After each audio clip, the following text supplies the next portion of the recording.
Hey guys, what's up? My name is Wix. I'm all the way from New Zealand.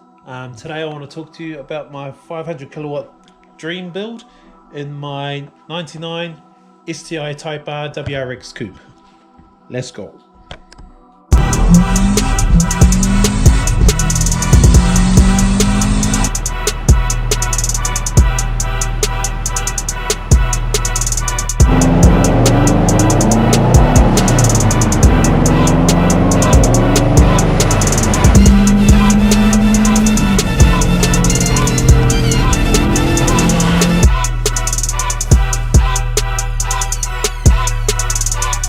Okay, so first of all is current condition of the WRX, and like most of you guys have experienced when building the car, yep, it's up on jack stands. Everything's pretty much stripped out of it, and that's where we're at.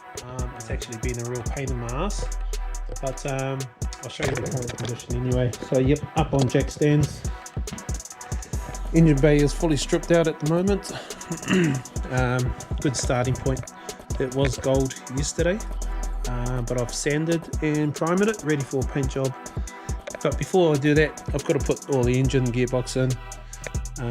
My mate's gonna relocate my turbo and do some work with my extractors and that. Once I get it back from him, pull it out again, paint it, and then once I stick the engine back in after that, hopefully it'll stay in. So this is current condition today. Earlier, I've sold the last setup that I had on this car. You would have seen that on the dyno, when the car was on the dyno in the intro videos.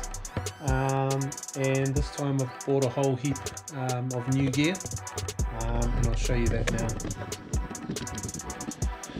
So some pretty cool goodies down here. Most of you Subaru guys would know this name here, Process West intake. That's the reversed edition. Radium fuel rails. I've always been a huge fan of Turbo Smart, just because no performance reason. So I've got twin 40mm gates there, and that's because I am now going to run my new Precision PT 6266 twin scroll turbo. So I can't wait to get that puppy in there. TGV deletes, the extractors or headers I ordered in from the US. There's a guy there, B&M Performance Fab. He does this all day long, and literally they just slipped up into the engine without any hassles like you do with all those cheap Chinese headers. Citrab oil cooler to put in, adrenaline muffler, full 3-inch exhaust.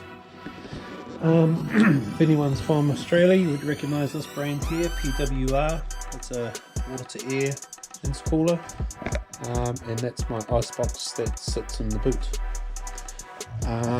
So I still need a few more goodies. I'm still after a fuel setup, haven't bought any injectors yet, and I still need to work out what drive-by-wire I'm going to be running on this Process West. If anyone else has an intake like this, please let me know what sort of throttle body and what size you're running. Did you have to get an adapter plate? I'm still trying to work that out. Pretty new to these intakes, always wanted one. Really stoked that I managed to get my hands on one, so yeah, can't wait to chuck that in. So as mentioned before, this is a 99. This is my Rego sticker for here in New Zealand. 99 Subaru Impreza WRX GC8, otherwise known as the Type R STI.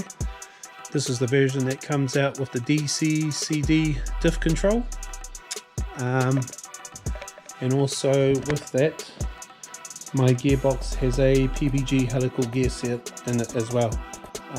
One of the episodes that I'll be doing will talk about, I've got some pictures. I had to open it up. It was making funny noises when I first bought the car.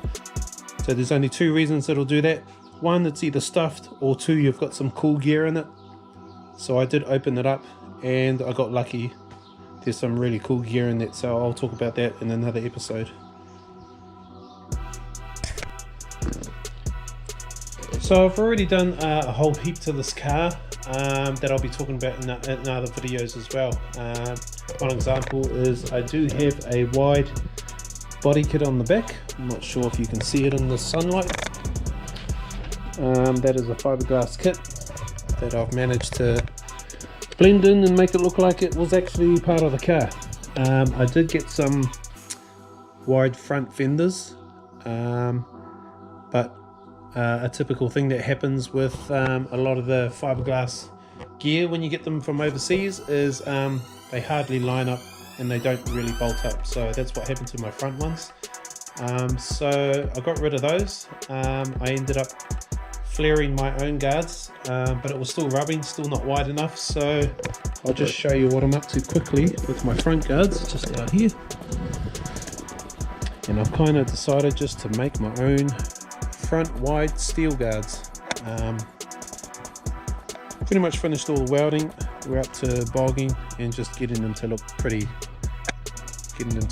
now. So later on, like I said, I'll do another video on that part there. So pretty much that's all I wanted to say today is I've got all these within this big build. I've got all these little mini projects. So all these mini projects, I'll turn them into an episode, and hopefully you guys can give me some comments about it. Give me some tips or either take some inspiration away from yourself. There are currently lots of videos out there where I've definitely been inspired, so thought I'd do the same. For all my other videos that are coming up soon, please like and subscribe. Click the bell so you get notified when I upload a new video.